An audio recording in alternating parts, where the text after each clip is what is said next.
तो दोस्तों आज हम फिर से आपके लिए लेकर आए हैं देश दुनिया की सभी ताजा बड़ी खबरें। फटाफट एक एक कर विस्तार से आज आपको बताएंगे, तो वीडियो को अंत तक जरूर देखें। दोस्तों पहली खबर में आपको बता दें कि अतीक अहमद पर 16 मिनट में दागी गई थी 34 गोलियां। एसआईटी की जांच में हुआ खुलासा, योगी मोदी के उड़े होश। वहीं आपको बताएंगे दोस्तों की कर्नाटक में कांग्रेस की सरकार बनने पर महिलाओं को प्रत्येक महीना दिए जाएंगे 2000 रुपये, प्रियंका गांधी ने किया ऐलान।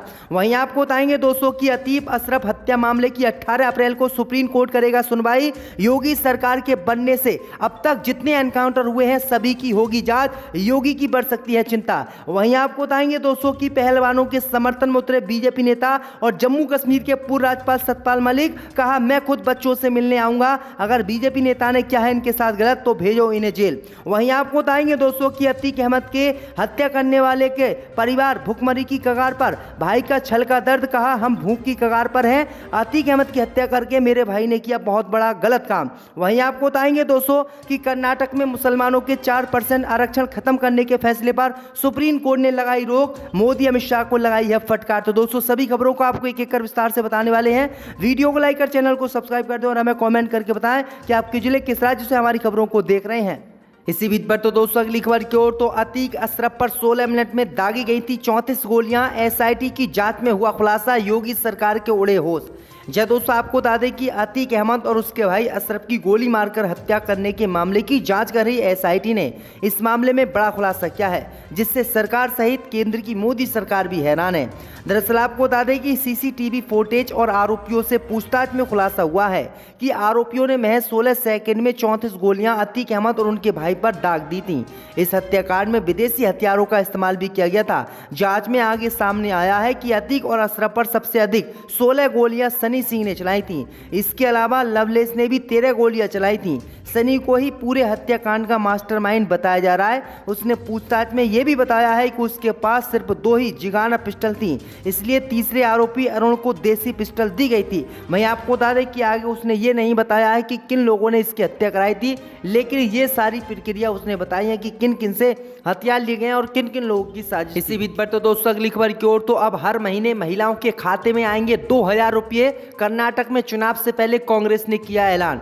जब दोस्तों आपको बता दें कि कर्नाटक में 10 मई को होने वाले विधानसभा चुनाव के करीब पहुंचने के साथ ही कांग्रेस महासचिव प्रियंका गांधी वाड्रा और केंद्रीय गृह मंत्री अमित शाह मंगलवार को राज्य में अपनी अपनी पार्टियों के लिए वोट मांगने पहुंचे। जब प्रियंका गांधी दक्षिण कर्नाटक पर ध्यान केंद्रित कर रही थी, तो उसी समय अमित शाह उत्तर कर्नाटक में प्रचार कर रहे थे।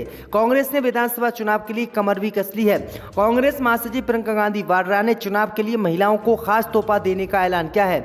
प्रियंका गांधी ने कहा है कि कांग्रेस ने तय किया है कि कर्नाटक में महिलाओं को 2000 रुपये हर महीने मिलेंगे, ये आपके खाते में आएंगे। वहीं आपको बता दें कि प्रियंका गांधी ने साफ ऐलान किया है कि कर्नाटक में अगर कांग्रेस पार्टी की सरकार बनती है तो प्रत्येक महीने प्रत्येक महिला के खाते में 2000 रुपये कांग्रेस पार्टी डालेगी और सरकार बनने के बाद ये स्कीम शुरू की जाएगी। तो ये बड़ी अपडेट आ रही दोस्तों की, जहां प्रधानमंत्री मोदी किसानों के खाते में 2-2 हज़ार 4-4 हज़ार रुपये डालते हैं, उसी तरह प्रियंका गांधी ने कर्नाटक में प्रत्येक महिला को 2000 रुपये महीना देने का ऐलान किया है। इसी बीच पर तो दोस्तों अगली खबर की ओर, तो अतीक अहमद की हत्या के मामले की 18 अप्रैल को सुप्रीम कोर्ट करेगा सुनवाई। 2017 से अब तक जितने भी इनकाउंटर उत्तर प्रदेश में हुए हैं सभी की होगी जांच, योगी की बढ़ सकती है चिंता। जब दोस्तों आपको बता दें कि अतीक अहमद और उसके भाई अशरफ की हत्या की जांच की मांग पर सुप्रीम कोर्ट 28 अप्रैल को सुनवाई करेगा। ये मामला 24 अप्रैल को सुनाया जाना था, लेकिन कई जजों के अस्वस्थ होने के चलते ये मामला लिस्ट में नहीं आ पाया। चीफ जस्टिस ने याचिकाकर्ता को शुक्रवार को सुनवाई का आश्वासन दिया था। याचिका में यूपी में 2017 से अब तक हुए 183 एनकाउंटरों की जांच की भी मांग की गई है। दरअसल आपको बता दें कि 16 अप्रैल की रात अतीक और उनके भाई की उत्तर प्रदेश के प्रयागराज में हत्या कर दी गई थी। इस मामले की जांच के लिए सुप्रीम कोर्ट में एक याचिका डाली गई थी। याचिका में पूर्व न्यायाधीश की अध्यक्षता में एक स्वतंत्र विशेष समिति गठित करने की मांग की गई थी और अब सुप्रीम कोर्ट इस मामले पर 28 अप्रैल को सुनवाई करेगा।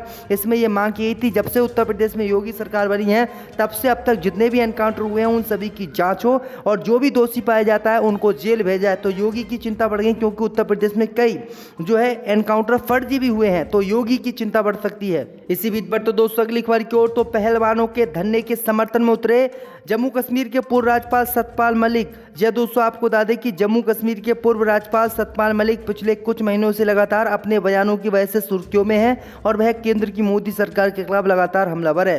वहीं आपको बता दें कि पहलवानों ने बीजेपी के केंद्रीय मंत्री पर यौन शोषण का आरोप लगाया था और पहलवान दिल्ली में प्रदर्शन केंद्र की मोदी सरकार के खिलाफ कर रहे हैं। लेकिन आपको बता दें कि पहलवानों को जहां बड़ी बड़ी हस्तियों ने अपना समर्थन दिया था, उन्हीं हस्तियों में अब सतपाल मलिक का नाम भी सामने आ गया है। दरअसल आपको बता दें कि जम्मू कश्मीर के पूर्व राज्यपाल और बीजेपी नेता सतपाल मलिक ने अपनी सरकार के खिलाफ विरोध कर रहे पहलवानों को अपना समर्थन देने का ऐलान कर दिया है और कहा है कि मैं खुद इनसे मिलने के लिए दिल्ली आऊंगा। तो ये बड़ी अपडेट आ रही दोस्तों। इसी बीच पर तो दोस्तों अगली खबर की ओर, तो अतीक अहमद की हत्या करने वाले शूटर के भाई का छल का दर्द, भुखमरी की कगार पर है परिवार। जब दोस्तों आपको बता दें कि उत्तर प्रदेश के प्रयागराज में अतीक अहमद और उनके भाई की हत्या करने वाले शूटर सनी सिंह के भाई का परिवार हमीरपुर में दहशत के साए में जी रहा है। पिछले 7 दिनों से भारी पुलिस बल उसके घर को घेरे हुए है। काम धंधा भी बंद चलने से परिवार के सामने खाने पीने का बड़ा संकट आ गया है। वहीं आपको बता दें कि अब खबर सामने निकल कर आई दोस्तों कि सनी सिंह, जिसने सबसे ज्यादा गोलियां अतीक अहमद और उनके भाई पर चलाई थी, उसका परिवार भुखमरी की कगार पर है और उसके भाई का ये दर्द भी छलका है। उन्होंने कहा है कि सनी सिंह जो है, जिसने अतीक अहमद की हत्या की थी, उससे हमें कोई लेना देना नहीं है। उसकी वजह से हमारे परिवार बर्बाद हो गया है और परिवार भुखमरी की कगार पर है। एक टाइम की उसे रोटी तक नहीं मिल रही है। तो ये बड़ी अपडेट आई दोस्तों। इसी बीच पर तो दोस्तों अगली खबर की ओर, तो यूपी के मेरठ में 90 वार्डों में से किसी पर भी बीजेपी ने त्यागी समाज को नहीं दिया टिकट, तो विरोध में मतदान करने का त्यागी समाज ने किया ऐलान। जब दोस्तों आपको बता दें कि मेरठ में 90 वार्डों में से किसी एक पर भी त्यागी समाज के शख्स को टिकट नहीं देने पर त्यागी समाज बीजेपी से नाराज हो गया है। त्यागी भूमिहार ब्रह्मांड समाज मोर्चा के राष्ट्रीय महामंत्री मंगेराम त्यागी ने बीजेपी के खिलाफ वोट करने का जो है अपने नेताओं से ऐलान किया है। उन्होंने कहा है कि बीजेपी ने मेरठ में 90 वार्डों में से एक भी त्यागी समाज को टिकट नहीं दिया। उन्होंने कहा है कि भाजपा को लगातार त्यागी समाज वोट करता आया है, लेकिन बीजेपी को इस पर भी ध्यान देना चाहिए। उन्होंने कहा है कि बीजेपी ने हमें टिकट नहीं दिया है तो हम भी बीजेपी को वोट नहीं देंगे। त्यागी समाज ने खुलेआम बीजेपी के खिलाफ वो निकाय चुनाव में मेरठ में वोट करने का ऐलान कर दिया, जिससे बीजेपी की चिंता एक बार फिर से बढ़ गई है। इसी बीच पर तो दोस्तों अगली खबर की ओर, तो मुसलमानों के 4% आरक्षण को खत्म करने पर सुप्रीम कोर्ट ने लगाई रोक। जब दोस्तों आपको बता दें कि सुप्रीम कोर्ट ने कर्नाटक में मुसलमानों के लिए 4% आरक्षण को खत्म करने के बीजेपी सरकार के फैसले पर 9 मई तक के लिए रोक लगा दी है। सुप्रीम कोर्ट ने मंगलवार को कहा कि कर्नाटक सरकार का फैसला 9 मई तक लागू नहीं होगा। इस मामले में अगली सुनवाई 9 मई को होगी और तब तक मुस्लिम आरक्षण पर रोक का फैसला लागू नहीं होगा।